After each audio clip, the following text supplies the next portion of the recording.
Mu minus 1। अब जब हम बताए थे कि जब एक एयर मीडियम हो तो इसको हम प्रूफ भी किए थे और ये क्वेश्चन आया भी। ये आपको आया है आई थिंक 5 मार्क्स का। बस हम ये दिखा रहे हैं कि ये क्वेश्चन जो कि अभी भी अगर आप हमारे चैनल पे जाइएगा तो वहां पे आपको इसका डेरिवेशन मिल जाएगा। ये क्वेश्चन है जो कि 5 मार्क्स का पूछा गया है। 1/f यानी आपको उसका फोकल लेंथ निकालना है, जबकि एक R1 है एक R2 है और म्यू क्या है रिफ्रैक्टिव इंडेक्स और एक एयर है। जब एयर का केस है हम सारा एकदम डेराइव किए थे और यही क्वेश्चन आई थिंक ये आपका 5 मार्क्स का क्वेश्चन पूछा गया था। और हम देखते हैं 5 मार्क्स का एक और हम बताए थे रूट मीन RMS। इसको हम बताए थे, इसको प्रूफ भी किए थे कि ये आया कैसे। हम बताए थे इसका रूट मीन स्क्वायर। इसके बारे में हम बताए थे कि root mean RMS voltage RMS current ये होता है, किस तरीके से इसका डेरिवेशन आता है। और यही डेरिवेशन ये आपको 5 मार्क्स में पूछा है। ये अभी भी जाइए मेरे चैनल पे आपको ये अवेलेबल होगा इसका डेरिवेशन, और यही डेरिवेशन आया है। उसमें से 3 क्वेश्चन आपको 5 मार्क्स का बनाना था, अगर ये आप बना दिए होंगे। और एक और बताए थे फेरोमैग्नेट,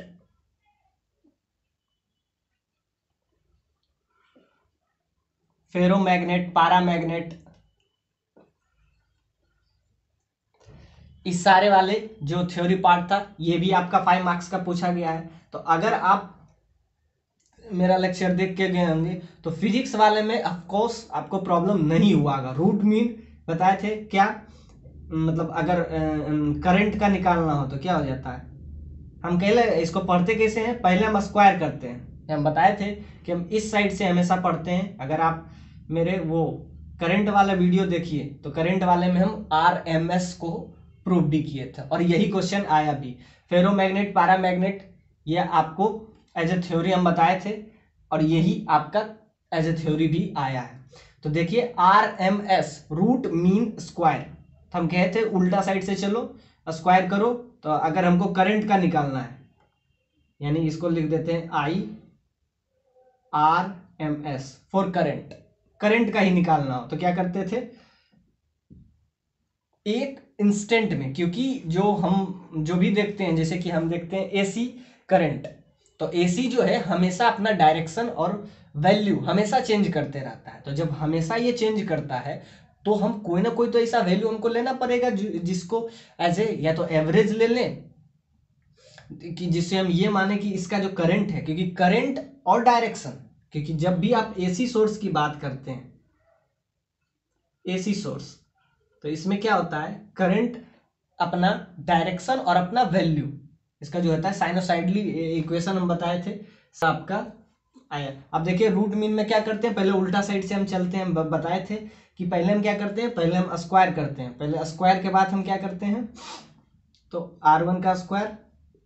एग्जैक्टली यही प्रूफ आप कर देते तो आपको 5 मार्क्स का मिलता है। ये प्रूफ अभी भी जाइए हमारे चैनल पे अवेलेबल मिलेगा आपको।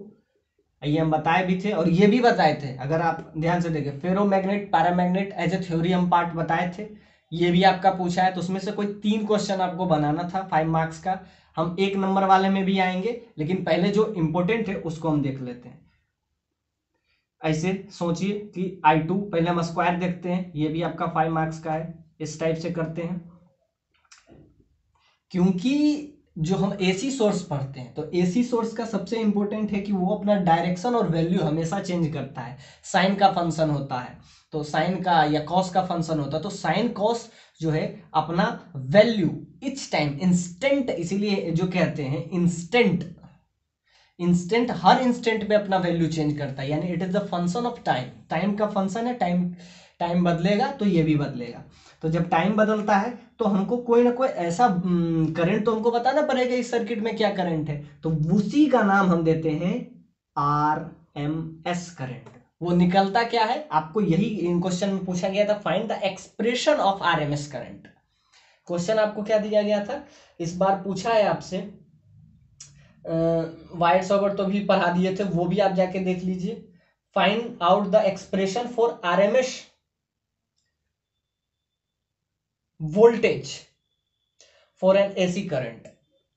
आरएमएस वोल्टेज और करंट के बीच में हम लगातार 3-4 लेक्चर लिए हैं, वो जाके आप देखिए, एकदम हमारे लेक्चर से ही आपका डायरेक्ट क्वेश्चन मिल गया होगा। और अगर आप पढ़ के गिनेंगे तो इट इज क्वाइट इजी। अब ध्यान से देखते हैं, इसको थोड़ा सा और एक्सटेंड कीजिए। इस टाइप से हम बताए थे, और अगर n है तो आई एन डिवाइडेड बाय क्या करते हैं, फिर मीन निकालते हैं। मीन निकालते हैं, अगर n टोटल ऑब्जर्वेशन है तो डिवाइडेड करते हैं n से। क्यों? क्योंकि हमको मीन निकालना है। अब मीन निकाल के क्या करते हैं, इसको रूट करते हैं। इसी का नाम है RMS। पहले क्या करें, स्क्वायर कर लें, उसके बाद मीन निकाल लें। मीन मतलब अब जितना टर्म है, कितना टर्म है टोटल, अगर n ऑब्जर्वेशन है तो n से डिवाइड कर दिए, और लास्ट में हम क्या कर लेते हैं, इसका रूट निकाल लेते हैं। तो इसी का नाम है RMS। और यही क्वेश्चन आपसे पूछा था, फेरोमैग्नेटिक पैरामैग्नेटिक पूछा था, और एक और पूछा है 5 मार्क्स में, ये हाफ लाइफ। हाफ लाइफ कब है कि इंस्टेंट आपका निकालना है, तो आई नोट ई के पावर माइनस लैम्डा टी, ये आपको इसका क्या है, एक्सप्रेशन निकालने आया था। और अगर आप जाके देखिए तो ये भी एक्सप्रेशन हम डील कर चुके हैं। तो अगर आप थोड़ा सा भी ध्यान दिए होंगे, वैसे ध्यान दिए नहीं होंगे, फिर भी आपको सारा प्रोवाइड हम कर दिए थे, क्योंकि लॉकडाउन इफेक्ट था, हम भी बैठे थे और आप भी घर में बैठे थे। अब देखते हैं क्या क्या क्वेश्चन पूछा है, वो भी हम देख लेते हैं एक एक करके। ये तो आपका 5 मार्क्स का था। बायट-सॉवर्ट लॉ पूछा है, एग्जैक्टली उस पर हम लंबे थ्योरी लिए हैं। बायट-सॉवर्ट लॉ पूछा है, इलेक्ट्रिक फ्लक्स ब्रेविस्टर लॉ पूछा है आपसे। ब्रेविस्टर लॉ क्या होता है, जैसा कि हम बताए थे, ब्रेविस्टर लॉ I बराबर 10 इनवर्स IP, इस टाइप से हम बताए थे। यही आपका ब्रेविस्टर लॉ है। इसका इक्वेशन आप बस यही लिख देते, आपका आंसर मिल जाता। अब देखते हैं कुछ objective question. Objective I hope 70 question था जो ऑब्जेक्टिव था। फेरोमैग्नेटिक पैरामैग्नेटिक, इसका हम एज ए थ्योरी पार्ट ही लिखाए थे, वही थ्योरी अगर आप लिख देते तो आसानी होता। अब हम कुछ देखते हैं ऑब्जेक्टिव क्वेश्चन जो आपका पूछा था। आपको पूछा क्या कि वोल्ट मीटर का बताइए कि ये किसको मापता है, यह बता दिए, वोल्टेज। और आपका है ऐसा unit of electric dipole, SI unit of electric dipole. इसका ऐसा यूनिट क्या होता है इलेक्ट्रिक डाइपोल का, जैसा कि हम आपको बताए थे। इलेक्ट्रिक डाइपोल इस टाइप से बताए थे, क्यू चार्ज रहे, इधर माइनस क्यू रहे, बीच का डिस्टेंस कितना रहे, 12। बस उसी से थोड़ा सा अगर दिमाग आप लगा लें तो सिंपल सा बात है कि चार्ज है तो एम्पियर मीटर स्क्वायर, बस जो ऑप्शन में आपको दिख जाए। इसका ampere, sorry, charge into metre, ये जो भी आपको ऑप्शन में दिख जाए। यहाँ पे करते थे ना Q इंटू 2L, उसको क्या ले लेते थे एज ए P। P क्या था, इलेक्ट्रिक डाइपोल।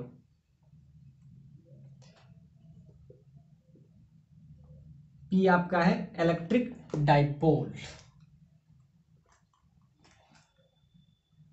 यही आपसे पूछ दिया। अब देखिए Q क्या होता है, इसका अगर निकालें, ये आपका मीटर, तो मीटर, इसका आप निकालेंगे तो ये आ जाएगा एम्पियर पर मीटर। अब देखते हैं नेक्स्ट क्वेश्चन। नेक्स्ट क्वेश्चन पूछा है 1 farad is equal to,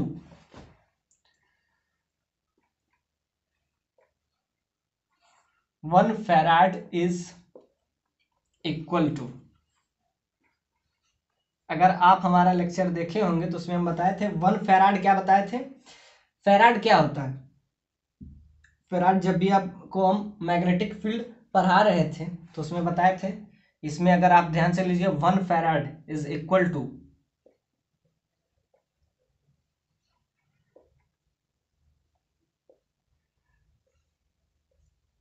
coulomb by volt बताए थे चार्ज। ये ध्यान से देखिए, ये देखिए कूलम बाय वोल्ट, जो भी ऑप्शन में आपका ये दिया होगा सिंपल है। यहां देखिए सी से कूलम, अभी से वोल्ट। वन फैराड पूछा potential energy of A charge conductor, potential energy of A charge conductor.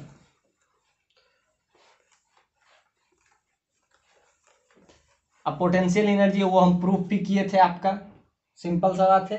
क्या है पोटेंशियल एनर्जी?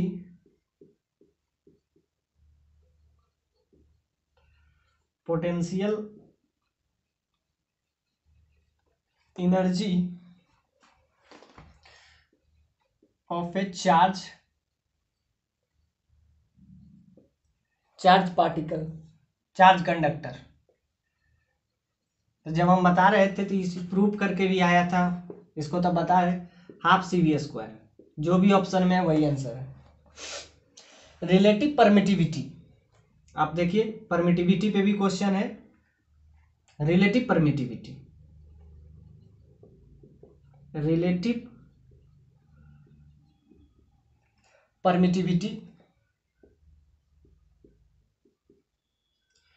रिलेटिव परमिटिविटी उसको ई आर से डिनोट किए। आपका ऑप्शन में आप दिया relative permittivity equal to are.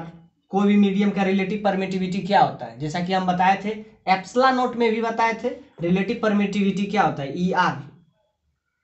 E R जैसा कि आपको हम बताए थे ई आर क्या होता है, ई बाय एप्सिलॉन नोट। जो भी ऑप्शन में आपका ये दिया हुआ है सही है। यहां से हम बताए थे जब भी आपको रिलेटिव परमिटिविटी निकाले तो क्या करते हैं, उसको वैक्यूम से डिवाइड करते हैं, मतलब कि विथ रिस्पेक्ट टू, इसको कहते हैं परमिटिविटी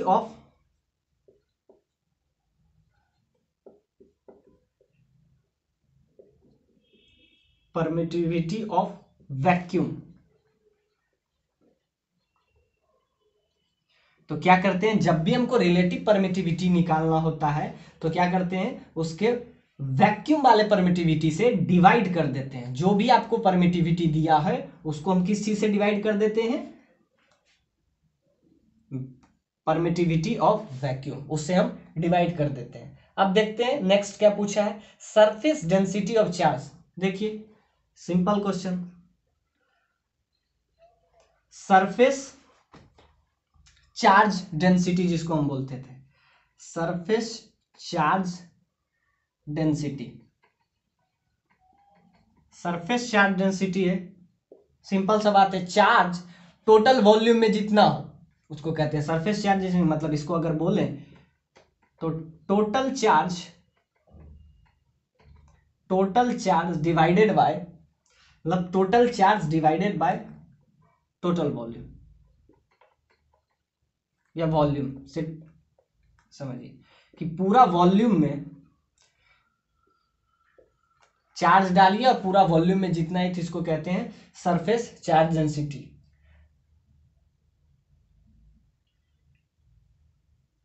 सरफेस चार्ज डेंसिटी तो यहां पे हो जाएगा वॉल्यूम में एरिया हो जाएगा, उसके एरिया में। अगर सरफेस चार्ज डेंसिटी पूछे, सरफेस सिर्फ सरफेस पूछे तो एरिया रहे, और यही आपको डेंसिटी मतलब अगर रहे कि पूरा वॉल्यूम में क्या, तो पूरा वॉल्यूम से डिवाइड कर दीजिए। लीनियर रहे तो उसको लैम्डा कहते थे जब भी हम पढ़ा रहे थे। Move on the next question, जब भी आपसे पूछे सरफेस चार्ज डेंसिटी तो क्या करते हैं, सरफेस चार्ज ने उसके सरफेस पे कितना डेंसिटी है चार्ज का, उसी को कहते हैं सरफेस चार्ज डेंसिटी। तो सरफेस चार्ज डेंसिटी क्या होता है, total charge divided by area. तो एरिया में कितना टोटल चार्ज डिवाइड है, इसी को कहते हैं सरफेस चार्ज डेंसिटी।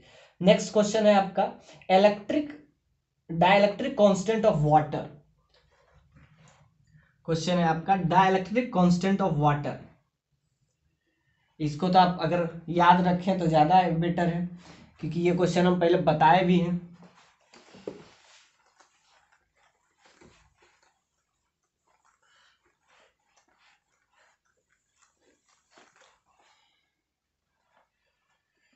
आपका है डाइलेक्ट्रिक कांस्टेंट ऑफ वाटर 80, ये आपको याद रखना है।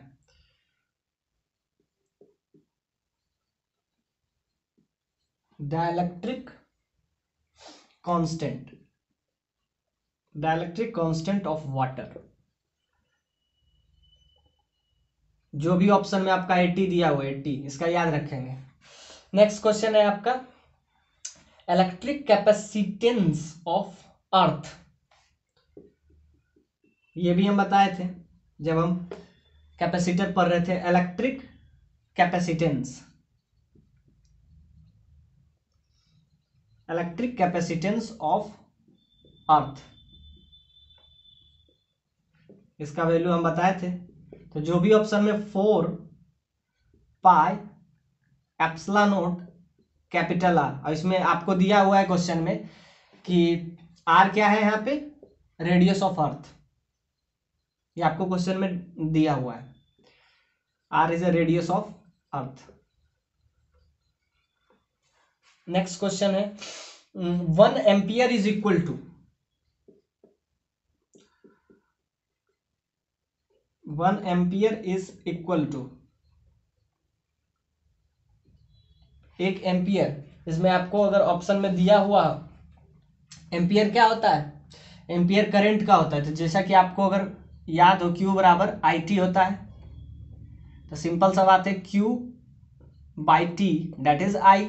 और अगर एक पूछ रहा है, क्या पूछ रहा है आपसे, 1 एम्पियर की बात अगर आपसे कर रहा है, तो सिंपल सा बात है 1 एम्पियर की बात अगर कर रहा है तो चार्ज एक टाइम इंस्टेंट में, पर यूनिट टाइम में, तो सिंपल सा बात है Q का क्या होता है, चार्ज, ये आपका हो गया चार्ज पर यूनिट टाइम, मतलब कि एक सेकंड में जितना चार्ज मतलब बह रहा है उसी को हम क्या कहते हैं, करंट। तो पर यूनिट में यानी एक यूनिट चार्ज में, तो इसको टाइम से डिवाइड कर दीजिए और जो भी आपका चार्ज दिया हुआ है, यानी चार्ज पर यूनिट टाइम, इसी को बोलते हैं। 1 एम्पियर को क्या कहते हैं, तो 1 एम्पियर जब है तो यहाँ पे कंफर्म हो जाएगा, 1 एम्पियर जब बात कर रहे हैं तो एक सेकेंड में जितना चार्ज, फ्लो ऑफ चार्ज, इसको आप ये भी ऐसे समझ सकते हैं, flow of charge in per unit second, per unit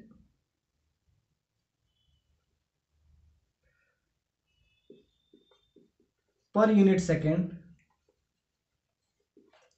is called 1 ampere. जो आपके ऑप्शन में है उसी से देख लीजिए। अब नेक्स्ट क्वेश्चन है आपका unit of electromagnetic force, unit of electromagnetic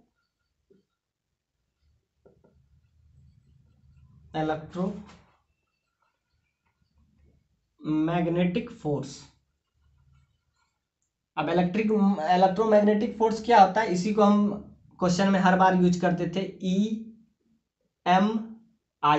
EMF, जिसको हर बार EMF कुछ भी नहीं होता है, जो वोल्टेज होता है उसी को, तो ये क्या होता है, जो वोल्टेज का हो जाता है, तो ये सिंपल सा होता है वोल्ट, जो ऑप्शन में वोल्ट दिया हुआ है वही हो जाएगा, सिंपल सा बात है। Unit of electromagnetic force, EMF इसको कहते हैं electromotive force, electromotive force, magnetic ने, इलेक्ट्रोमोटिव फोर्स,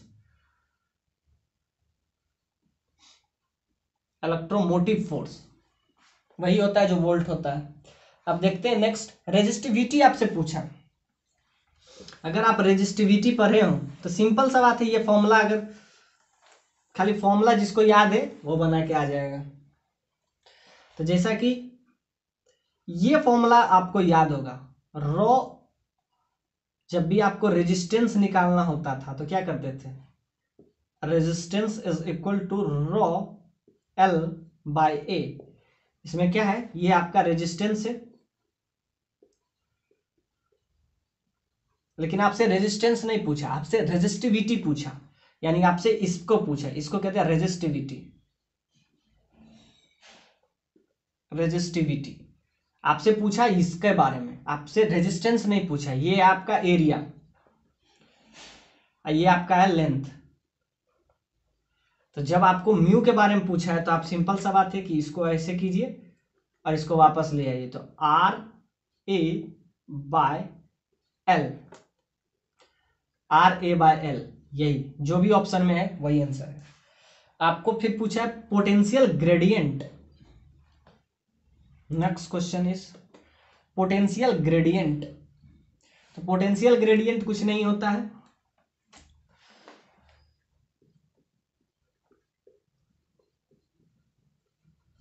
पोटेंशियल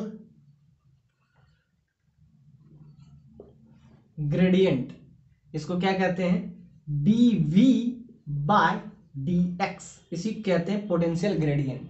यानी कि उसके वोल्टेज, यानी इसको सिंपल पोटेंशियल ग्रेडियंट जब हम पढ़ा रहे थे तो बोलते थे इसको पोटेंशियल लॉस भी बोल सकते हैं। पोटेंशियल या मतलब कि पोटेंशियल किस रेट से घट रहा है या किस रेट से बढ़ रहा है, यानी पोटेंशियल, इसीलिए इसको पोटेंशियल ग्रेडियंट कहते हैं। तो जब भी आपको जो भी ऑप्शन में dV/dx लिखा है, इसको आप ऐसे भी समझ सकते हैं, पोटेंशियल ग्रेडियंट को आप ऐसे समझ सकते हैं कि पोटेंशियल, इसको आप ये समझ सकते हैं पोटेंशियल लॉस या potential gain in per unit time. यानी कि पोटेंशियल लॉस करे या गेन करे, यानी कि अगर बढ़ रहा है तो क्या कर रहा है, गेन कर रहा है, और अगर घट रहा है तो लॉस कर रहा है। यानी पोटेंशियल लॉस इसको आप ये समझ सकते हैं, या पोटेंशियल गेन इसको आप ये भी समझ सकते हैं, पोटेंशियल लॉस और गेन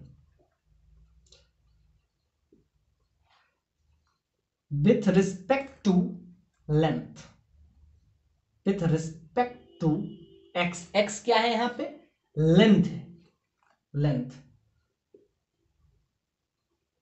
यहां पे एक्स क्या है, लेंथ है, तो with respect to length,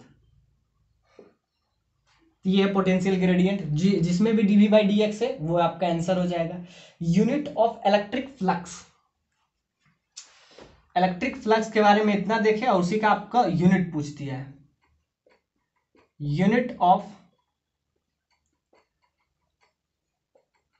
electric flux, electric flux का आपसे क्या पूछा है, यूनिट पूछा होगा। और अगर आप इलेक्ट्रिक फ्लक्स को जानते होंगे तो उसको फाई से डिनोट करते हैं, E.A, dA। इसको हम बार बार यूज किए जब भी हम पढ़ रहे थे गॉस लॉ। गॉस लॉ का आपका सबसे इंपॉर्टेंट चीज है।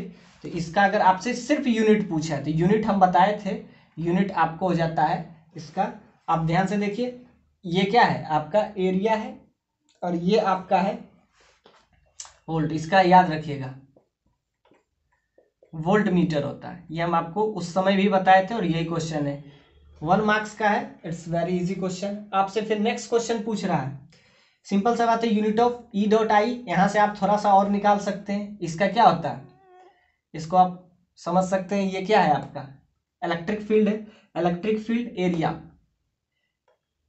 तो वहां से आप निकालिएगा तो आपको आएगा वोल्ट मीटर। नेक्स्ट क्वेश्चन है आपका ऐसा यूनिट ऑफ, इसका देखिए Q बराबर, जैसा कि हम ये क्वेश्चन पहले बताए भी थे और यही आया है।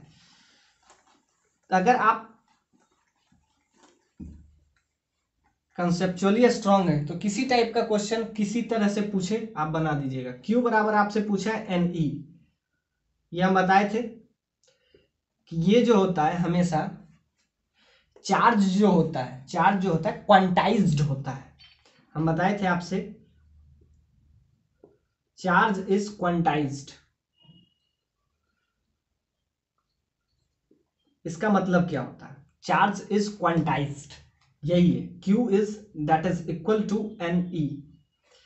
चार्ज अब से अगर बोले कि चार्ज जो है क्वांटाइज्ड है, मतलब कि ये चार्ज मतलब मतलब जब भी आप ध्यान से देखिए तो यहाँ पे आपको ये मिलेगा कि ये क्वांटाइज्ड किसके रूप है, या इसको ये समझिए कि मतलब इंटीग्रल मल्टीपल, या हाँ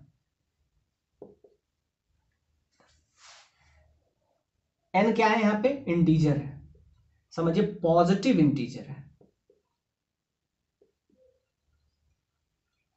यानी कि चार्ज जो होता है पॉजिटिव इंटीग्रल ऑफ इलेक्ट्रॉन्स, मतलब कि पॉजिटिव, निगेटिव भी रख लीजिए, पॉजिटिव प्लस निगेटिव, क्योंकि अगर ध्यान से दीजिए इलेक्ट्रॉन जो होता है पॉजिटिवली निगेटिवली, तो यहाँ पे क्या आता है इंटीजर, एन क्या है इंटीजर। तो देखिए चार्ज क्या होगा, 2 इलेक्ट्रॉन होगा, 3 इलेक्ट्रॉन होगा, कभी भी ऐसा नहीं हो सकता, ये हमेशा इंटीजर, एन क्या होना चाहिए इंटीजर होना चाहिए, इसीलिए कहते हैं चार्ज इज क्वांटाइज्ड। तो जब चार्ज क्वांटाइज्ड होता है तो एन ई होता है, तो एन का जो वैल्यू होता है ये हमेशा इंटीजर होता है, जो भी आपके ऑप्शन में इंटीजर मिल जाए और वही आंसर होगा। लेकिन आपसे ये नहीं पूछा है, आपसे पूछा विच इज नॉट टू, तो एक ऑप्शन में आपको 4.2 दिया हो गया था जो कि नहीं होगा, बाकी आपका जो भी ऑप्शन था सारा इंटीजर था। तो इसमें हम जब बताए थे चार्जेस क्वांटाइज तो वहां पे इंटीजर होना चाहिए, तो जो इंटीग्रल नहीं है वो नहीं होगा। चलिए नेक्स्ट है, इसमें ऑप्शन आपको दिया गया था 4.2, 4, 8, 100। तो देखिए सारा क्या है आपका, सारा इंटीजर है, एन क्या है यहाँ पे, एन इज ए इंटीजर, जो इंटीजर नहीं है वही गलत है। तो आपसे पूछा था विच इज नॉट पॉसिबल, तो कौन सा पॉसिबल नहीं हो सकता, क्योंकि प्रॉपर्टीज है चार्ज का, charge is quantized, hence 4.2 is not possible. Next your next question is capacitance of parallel plate capacitor का आपसे कैपेसिटेंस पूछा है, और पैरेलल प्लेट कैपेसिटर का कैपेसिटेंस आपको हम बताए थे, प्रूफ करके बताए थे, तो फिर बता रहे हैं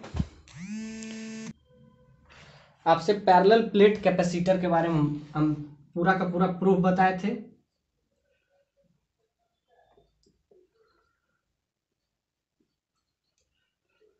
पैरेलल प्लेट कैपेसिटर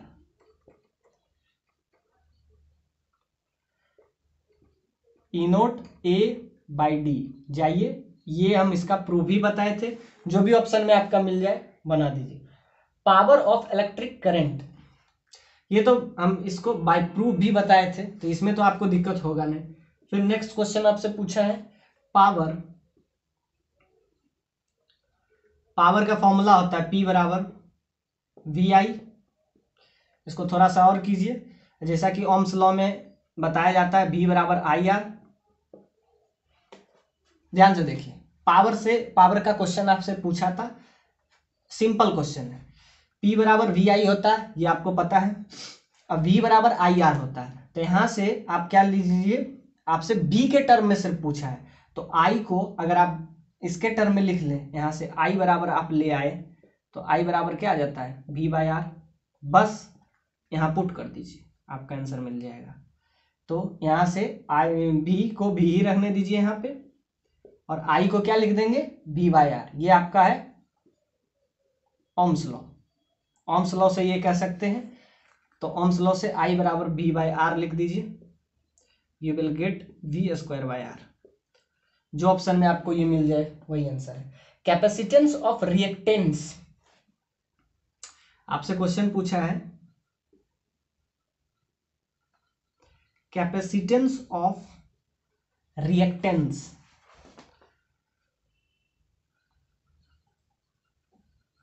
यानी कि आपसे जब हम बताए थे तो आपको बताए थे ओमेगा एल, दो चीज बताए थे, एक कैपेसिटिव सर्किट बताए थे, एक इंडक्टिव सर्किट बताए थे। तो ये जो है डब्ल्यू एल का वैल्यू पूछा है, मतलब डब्ल्यू सी का वैल्यू पूछा है, यानी कि कैपेसिटर का वैल्यू। तो कैपेसिटर का होता है, आपको बताए थे 1/ω/c होता है। और यही एक और क्वेश्चन पूछा है आपका, उसमें पूछा है इंडक्टर रिएक्टेंस, रिएक्टेंस जैसा कि हम बताए थे, आप मेरे एसी वाला वीडियो देखें, रिएक्टेंस को हम बताए थे। तो एक बार पूछा कैपेसिटर का, तो उसको कहते हैं ओमेगा सी, यानी कि रिएक्टेंस ऑफ कैपेसिटर, इसको हम बोलते हैं reactance of capacitor, exactly omega L, इसको कहते हैं रिएक्टेंस ऑफ इंडक्टर,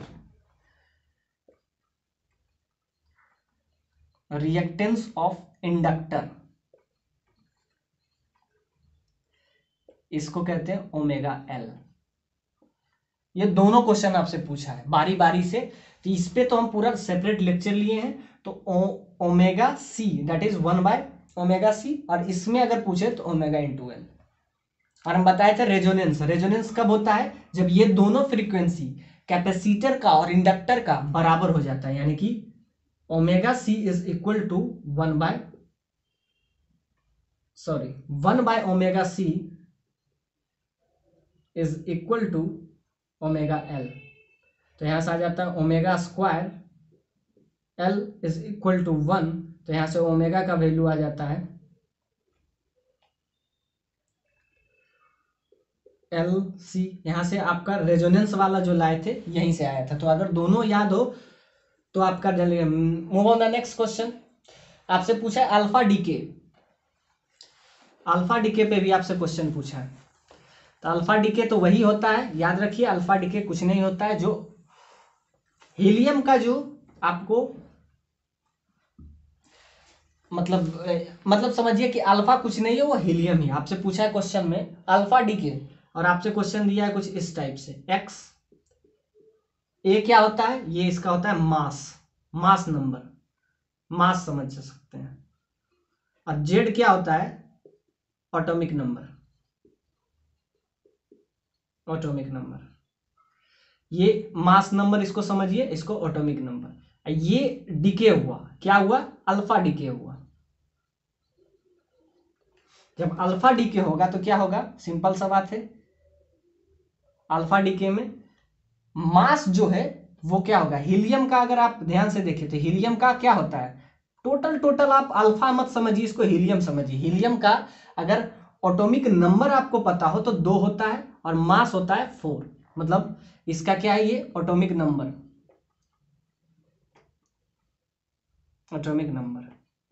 और ये होता है मास नंबर, एटॉमिक नंबर, इसको मास नंबर।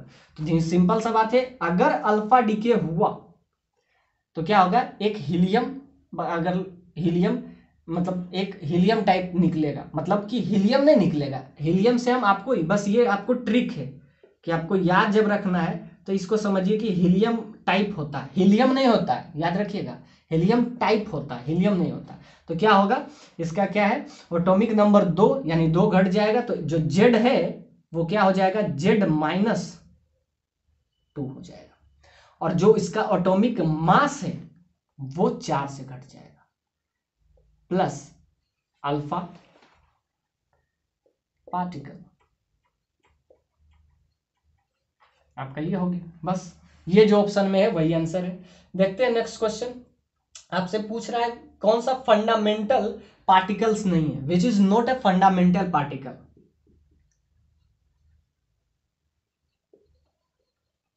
फंडामेंटल पार्टिकल जैसा कि आपको पता होगा, इलेक्ट्रॉन है, प्रोटॉन है, न्यूट्रॉन है, और एक आपका ऑप्शन में दिया था अल्फा पार्टिकल। तो क्या है, अल्फा पार्टिकल नहीं है, बाकी सारे हैं। Move on the next question. आपसे पूछ रहा है frequency of TV broadcasting. Frequency of TV broadcasting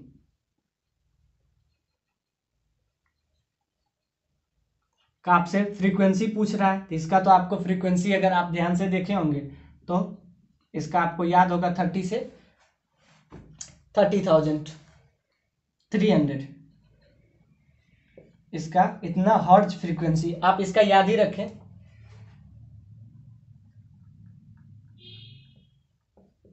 जो भी ऑप्शन में है वही आंसर होगा। एक है कि which of the following unit of,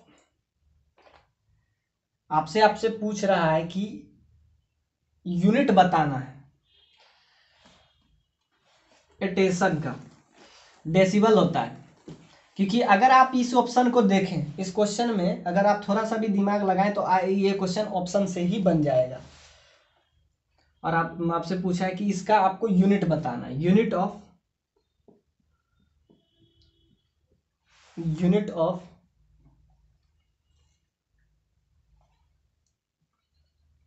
इसके उसमें सारा जो दिया हुआ है, इसको तो आप ऑप्शन से ही बना सकते हैं। इसमें जो आंसर है वो डेसिबल है।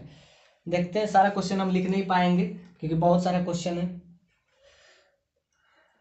P type semiconductor, P type semiconductor.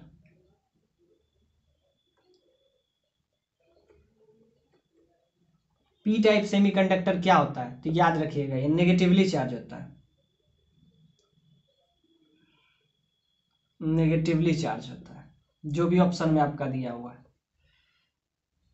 Negatively charged. Next question है कि आपसे पूछ रहा है orbital angular momentum, orbital angular momentum,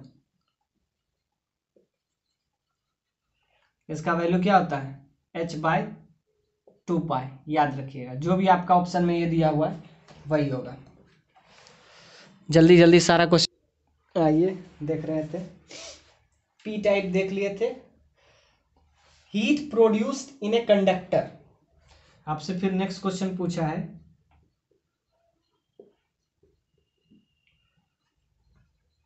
heat produce in conductor,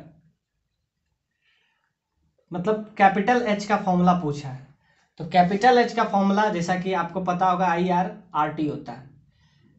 T T क्या है, यहाँ पे आई है करंट, आर है रेजिस्टेंस, टी क्या है टाइम। तो ये जिस भी ऑप्शन में आपका दिया गया है वही आंसर सही है। ये फॉर्मूला तो जब आप करंट पढ़ रहे होंगे तो वहीं पे आता है IR²RT, ये बार बार पूछा जाता है, ये फॉर्मूला इस बार भी पूछा है। मैग्नेटिक फील्ड 5 टेस्ला, आपसे पूछा है कि 5 टेस्ला जो है, टेस्ला क्या होता है मैग्नेटिक फील्ड का ऐसा यूनिट, इसको हम लिख लेते हैं बी फील्ड, ऐसा यूनिट होता है इसका, याद रखिएगा मैग्नेटिक फील्ड का ऐसा यूनिट।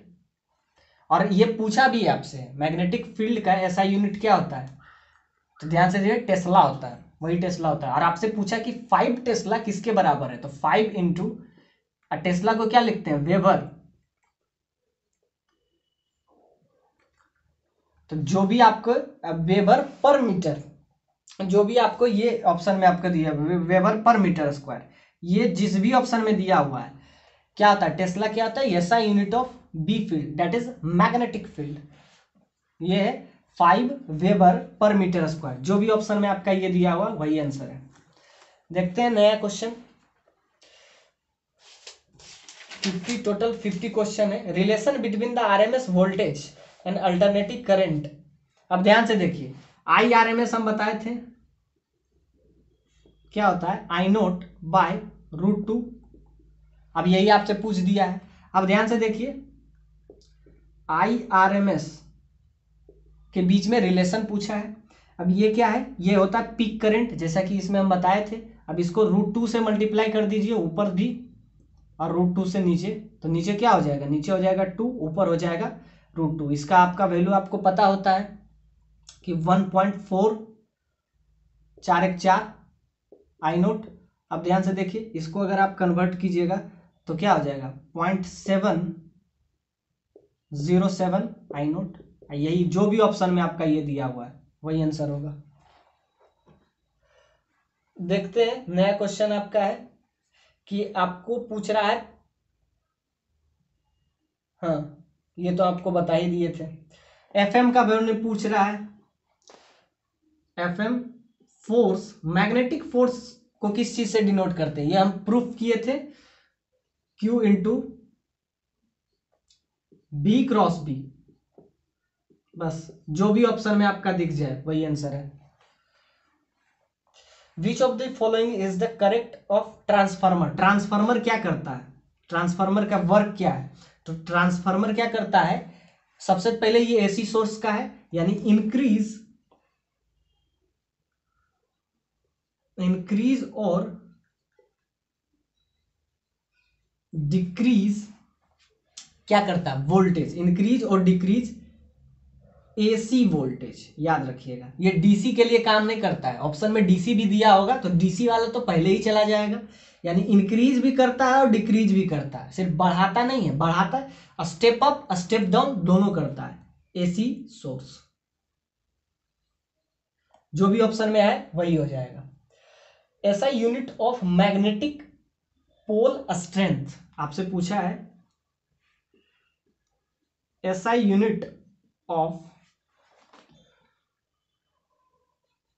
मैग्नेटिक पोल स्ट्रेंथ, इसका आपको SI यूनिट पूछा है और इसका सिंपली हो जाता है एम्पियर मीटर। पहले भी बताए हैं, अब भी है। इसको पोल स्ट्रेंथ बोलिए, सिंपल सा बात है। P इस क्या होता है Q इंटू 2L, तो यहां से आ जाता है एम्पियर मीटर। ये 2 बार पूछा है क्वेश्चन इसी में। अब ध्यान से देखते हैं, move on next question.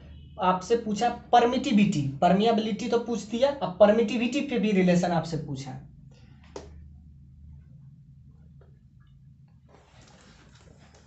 Permeability के साथ साथ परमिटिविटी भी आपसे पूछा है, उसका भी देखते हैं। Which is the correct relation permittivity, permittivity वाला पूछा, परमियाबिलिटी भी पूछा है। परमियाबिलिटी का रिलेशन, तो जैसा कि म्यू बराबर बी बाय एच होता है, ये याद रखिए, ये रिलेशन जिस भी ऑप्शन में आपको दिया गया है वही आंसर हो जाएगा। परमियाबिलिटी ये आपसे पूछा है इस बार, म्यू बराबर बी बाय एच। अब देखते हैं next question, direction of propagation of electromagnetic wave. Direction of propagation of electromagnetic wave.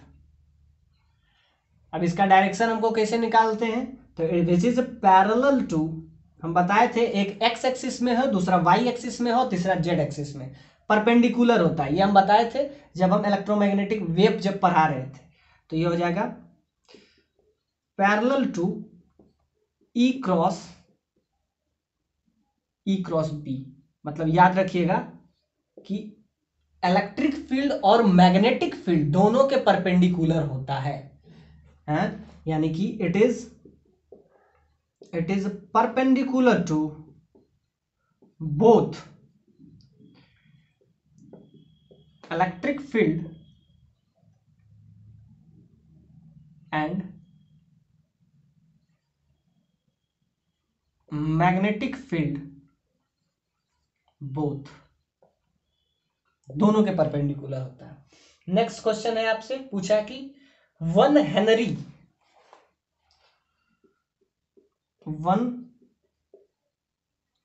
Henry that is equal to 10⁻³ metre hertz, जो भी ऑप्शन में आपका दिया गया है। ये तो बस फॉर्मूला है, जहां जहां आपको याद हो। आपसे पूछ रहा है interference of light,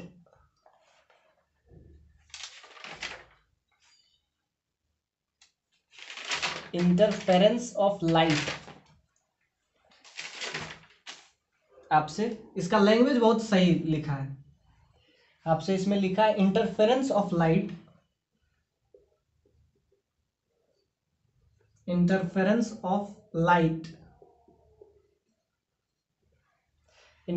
of light is redistribution, is the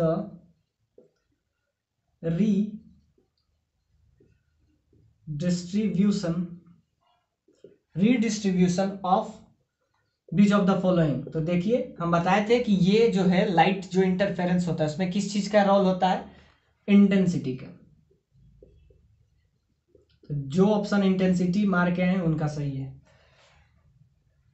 अब ध्यान से देखिए, इसका सारे क्वेश्चन लगभग जो हमारे पास आया है, rest mass of a photon is, question आपसे पूछा है rest mass of photon is, तो जो ऑप्शन में 0 है वही आंसर है। याद रखिए फोटोन का रेस्ट मास हम क्या लेते हैं, 0 लेके चलते हैं। Next, rest mass of photon को हम क्या लेते हैं, 0 लेते हैं। आपसे है कि बोर्स फ्रीक्वेंसी, बोर्स पे भी एक क्वेश्चन पूछा है, बोर्स फ्रीक्वेंसी,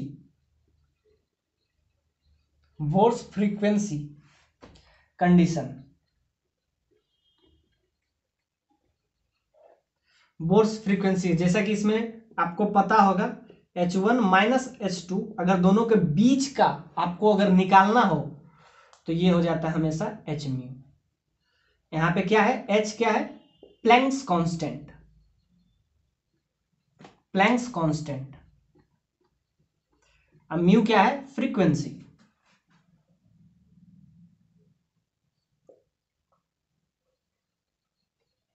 इसको आप ऐसे भी लिख सकते हैं E1 minus E2 that is equal to h, तो कांस्टेंट है, म्यू को लिख सकते हैं c by lambda, c by lambda. और लैम्डा यहां पे क्या है, वेवलेंथ है। जिस भी टर्म में आपको ऑप्शन दिया हुआ है, अगर इस टर्म से में आपसे पूछा है तो ये, अगर इसी टर्म में पूछा है, क्वेश्चन इसी में पूछा है तो यही आंसर हो जाएगा। अब देखते हैं बेस्ट कंडक्टर ऑफ इलेक्ट्रिसिटी, ये तो आपको सबको पता है, silver. Best conductor of electricity, ये तो सबको पता है। अब देखते हैं नेक्स्ट क्या है, पावर। आपसे एक क्वेश्चन पूछा है, सिंपल सा क्वेश्चन है, इसको देखते हैं।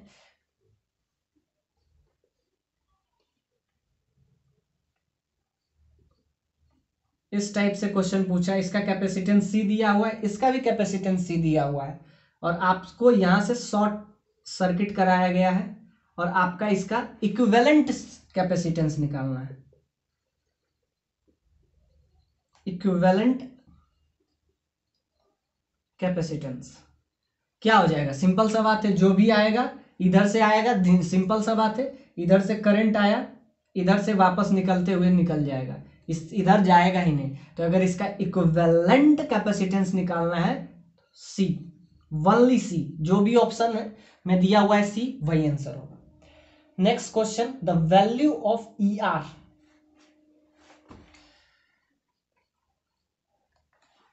अभी हम बात किए थे परमियाबिलिटी, आपसे पूछा है permittivity, E R for air. तो एयर के केस में ई आर को हम हमेशा 1 लेके चलते हैं, तो जो भी ऑप्शन में 1 दिया हुआ है वही आंसर। ये क्या होता है, permittivity, permittivity, permittivity of, permittivity in air taken as 1। तो जो भी ऑप्शन में 1 दिया हुआ है वही ऑप्शन है। आपसे पूछा है एस्ट्रोनॉमिकल टेलीस्कोप,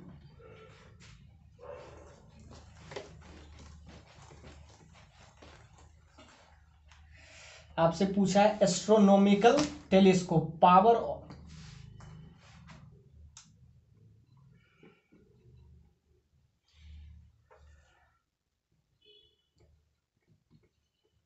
टेलीस्कोप,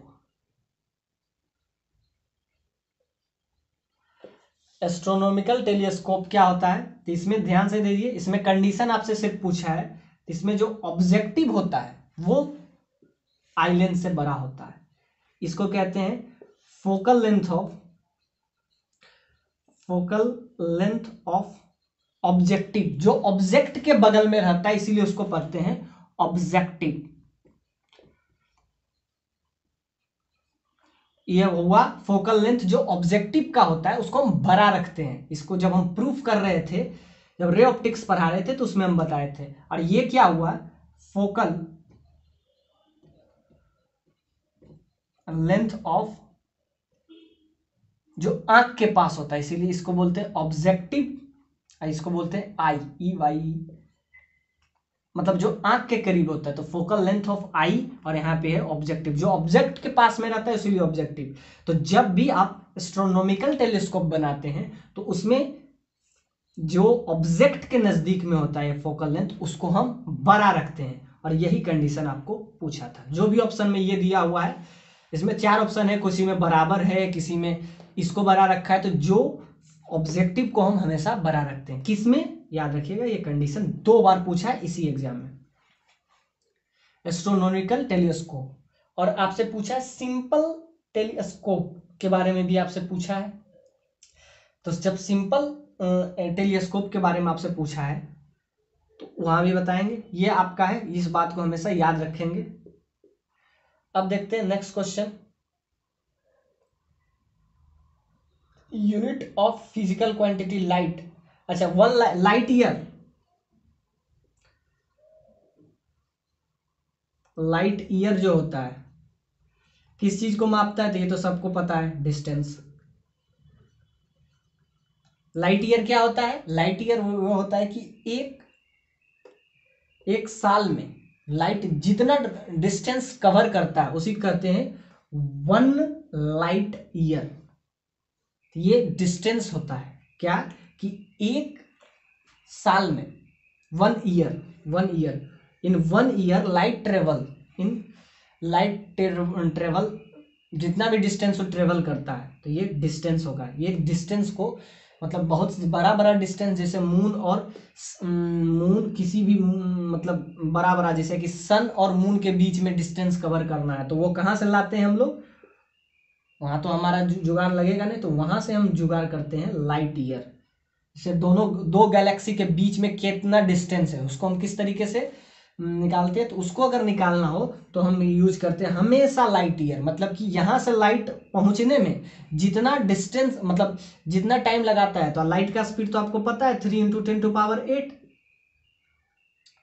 मीटर पर सेकेंड, ये दैट इज सी का वैल्यू होता है। तो आपको अगर ये पता चल जाए कि लाइट पहुंचने में कितना, सिंपल सा बात है, v बराबर, इसको आपको पता ही होना चाहिए कि वेलोसिटी, अगर आपको पता है, लाइट का वेलोसिटी पता है, टाइम पता चल जाए, तो क्या है, आपको डिस्टेंस निकालने में उसी में हम यूज करते हैं 1 लाइट ईयर। एक साल में जितना लाइट कवर करता है डिस्टेंस उसको कहते हैं, तो ये आपको डिस्टेंस का होता है। Image formed by the simple, आपसे पूछा है image formed by simple microscope. Simple microscope जो होता है हमेशा वर्चुअल इमेज बनाता है, ये याद रखिएगा। जब हम प्रूफ कर रहे थे तो वहां पे वर्चुअल एंड इरेक्ट, और अगर वर्चुअल बनाएगा तो ये तो पक्का है कि वो इरेक्ट सीधा ही बनाएगा। अब वर्चुअल बनाता है, मतलब रियल नहीं बनाता है, तो क्या बनाता है, वर्चुअल माइक्रोस्कोप जब भी होता है तो वो क्या बनाता है, वर्चुअल बनाएगा, और वर्चुअल अगर बनाएगा तो इरेक्ट हो ही जाएगा। बस आपको वर्चुअल याद रखना था, इरेक्ट तो उसके साथ आ ही जाता है। और आपसे पूछ रहा है, एक क्वेश्चन पूछा है, वेलोसिटी आपको दिया हुआ है आपसे, simple velocity of light, vacuum में सी होता है, आपको ग्लास का रिफ्रैक्टिव इंडेक्स दे दिया है, refractive index of glass that is 3, और आपको बता दिया है कि वेलोसिटी ऑफ लाइट है c। तो आपको क्या निकालना है, आपको सिंपल निकालना है उसका,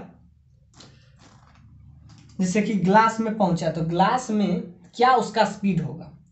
अगर ये c क्या है, c तो समझिए कि नॉर्मली जो लाइट ट्रेवल करता है, c समझिए एयर का है।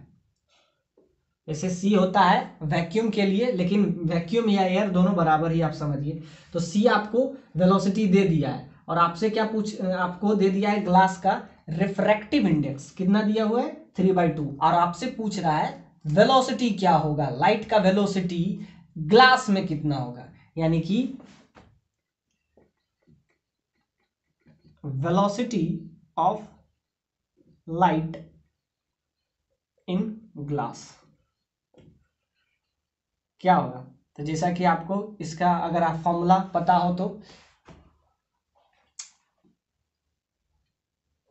ये, अगर आप वेलोसिटी क्या निकालना है, क्वेश्चन आपसे पूछ दिया गया है वेलोसिटी ऑफ लाइट का ग्लास में, आपको इसका वेलोसिटी निकालना पड़ेगा।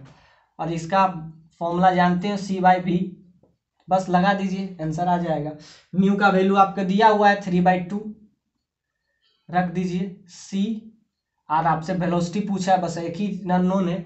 आप लाइट का स्पीड एज ए सी ले लीजिए, तो यहाँ से v का वैल्यू अगर आप निकालिएगा तो क्या आ जाएगा 2/3c, जो भी आपका ऑप्शन में दिया हुआ है 2/3c वही हो जाएगा। ये फॉर्मूला जिसको याद रहेगा, ये सबको पता है म्यू बराबर c/v होता है। ये फॉर्मूला इंपॉर्टेंट था इसमें। देखते हैं नेक्स्ट क्वेश्चन। नेक्स्ट क्वेश्चन आपसे पूछा है कि आई लेंस का फोकल लेंथ क्या होता है। तो ये तो सबको पता है कि फोकल लेंथ आंख का कितना होता है और ये कितना देख सकता है, मिनिमम इसका अगर ध्यान से देख सकते हैं तो ये तो सबको पता है, सारी दुनिया को पता है 25 सेंटीमीटर। तो जो भी ऑप्शन में 25 सेंटीमीटर दिया गया है वो सही है।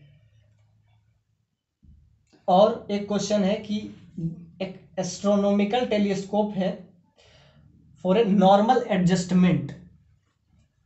तो इसमें याद रखिएगा इसका जो होता है FO + FE होता है।